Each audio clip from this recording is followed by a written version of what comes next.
said, I'm art historian, and since the beginning of May, I started to work at Haparanda municipality as a cultural strategist.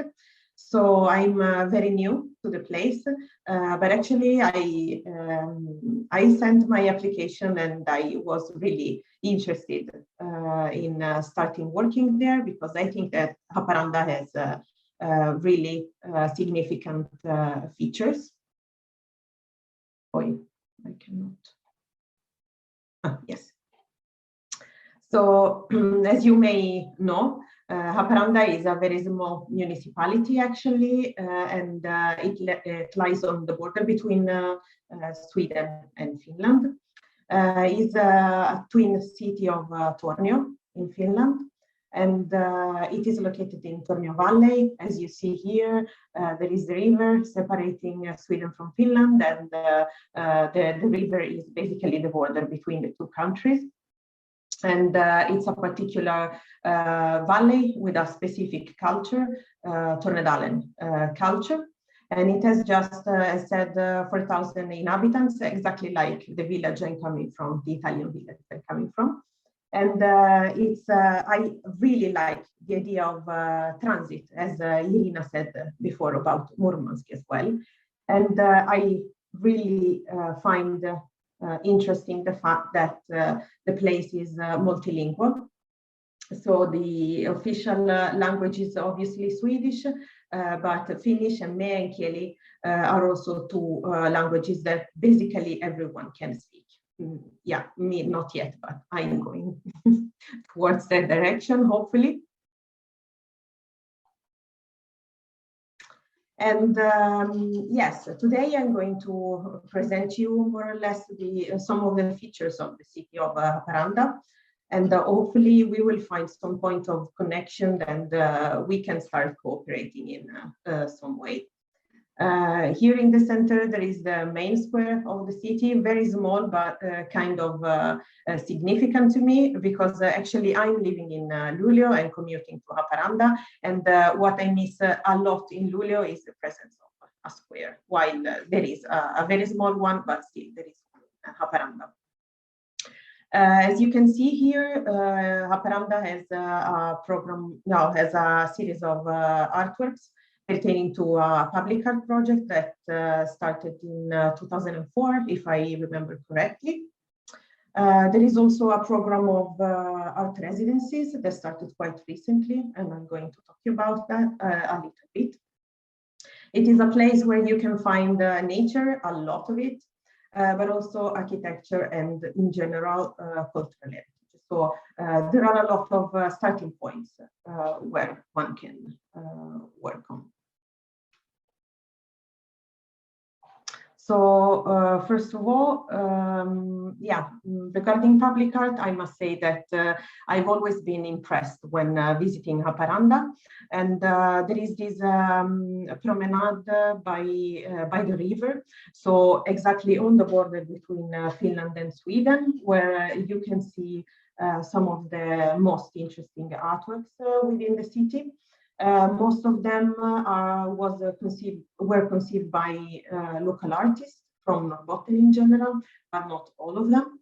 And they represent some of the most significant features of the city. This is, for example, like an umbrella, and it protects people under it from the sometimes horrible weather happening in the town. But also it was painted with tar, which is a kind of significant to the city.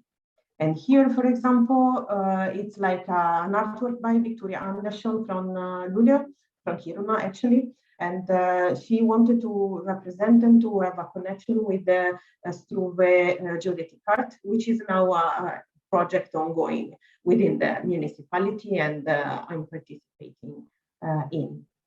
And this is an artwork by Anja Örn, and it's called Transit, exactly because Haparanda had a significant role during the two world wars when communicating with Finland, and also Transit is the name of the post service flying, so INL made. As I said, there is a program of artists in residence. It started quite recently within the framework of Swedish Laplander, which is like a network of art in residency program. And it is run in Luleå, but then it's based in different cities of Norrbotten. And first of all, in 2019, Haparanda hosted two artists, one from Finland and one from Sweden, and they together, Maria Nordbeck and Nina Svensson, they worked on the concept of border, which is now more and more significant because of the pandemic, I must say. Because I never had the opportunity to visit Finland since when I started in May. But then last year, Jenny Olofsson came. She's an artist working with glass, and she's from Gotland.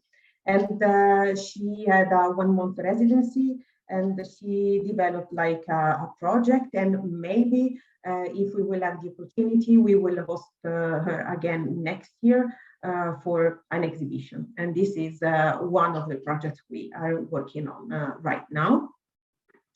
But then this year, we will hopefully also have an artist in residence coming.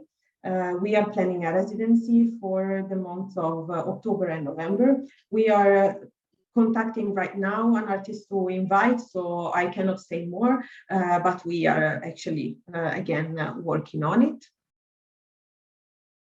As said, there is a lot of nature. Haparanda has a really nice archipelago and also a natural reserve, which is connected with the Struve geodetic chart.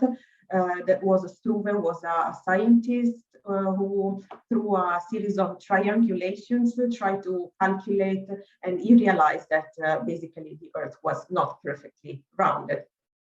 So now we are trying to develop a Interreg, I think, project together with Norway and together with Norway in order to develop the UNESCO World Heritage Site, which is based in Haparanda, but in other municipalities of Norrbotten as well. And then there is architecture. So architectural heritage is also quite important. And the train station is right now one of the main points of connection between Haparanda and Luleå right now, because in April started again the train connection, the railway connection between the two cities, connecting as well Boden and Kalix. So it's really important, but also the building itself was built in 1915. And now there is this revival of the building, and the project is now there is like a pre-research project trying to understand if it's possible to open a cultural house within this building, because it's very huge and not all the parts are used right now. Then there is the water tower, which is like the symbol of the city. And it was built in 1920, and it's a very, very fascinating building. And there is also a project to reopen to the public and to the city this building, but still it's an ongoing project. So we are working on it. And then during the 60s, the Haparanda Church was built. A lot of people find it very ugly, but I personally like it. And I think there is a huge potential to cooperate with the church in order to also organize exhibition and other cultural projects. So I'm really looking forward to it. And then there is a lot of tangible and intangible cultural heritage. And first of all, there is in Kukkolaforsen, this fishing museum that you can also see in the background behind me. That it's not just like a cultural village where you can visit cabins coming from the 18th century, but where also fishing culture is preserved. And and there is also a sauna academy. So it's really important in order to preserve local traditions, I think. Then there is a photo archive, which is in need to be digitized. And one of the most important ones is Mia Grienz, that was a photographer who was active between the 19th and 20th century. And she reported a lot of chronicles also from the war period. So her pictures are really, really important. And in Tornio, but it's like a shared museum. There is a Turndalen's museum, and it is preserving actually the cultural heritage of the Tornio Valley. So it's shared between the cities of Haparanda and Tornio. There are a lot of different networks ongoing right now. So my department, the cultural department, is cooperating constantly with other municipal departments. And so we are trying to build up projects together with the local schools, the municipal schools, the libraries, the tourist office, the youth department, in order to involve more and more the younger generation, in order to establish like an interest towards the city, but also with the real estate department, because they are running also the municipal buildings. Then there are also domestic cooperation. So externally, we are trying to have a constant dialogue and to cooperate with associations, like cultural associations, but also so hobby associations and so on. Other educational institutions, and in Haparanda there is SVEFI, which is a bilingual school where courses are held in Finnish and Swedish. But also we try to cooperate with local companies and other companies. One of the main ones is IKEA, obviously, but there are also other companies that are willing to cooperate with the municipality. The closer cooperation, going on a wider, towards a wider perspective, the Haparanda municipality is cooperating, as said, with Tornio. They are twin cities, but also in general with Tornedalen, but even with Luleå, because Luleå is obviously the headquarters of the entire region, also regarding cultural institutions and so on. But then there are further possibilities, and I hope to establish connections and go over the border.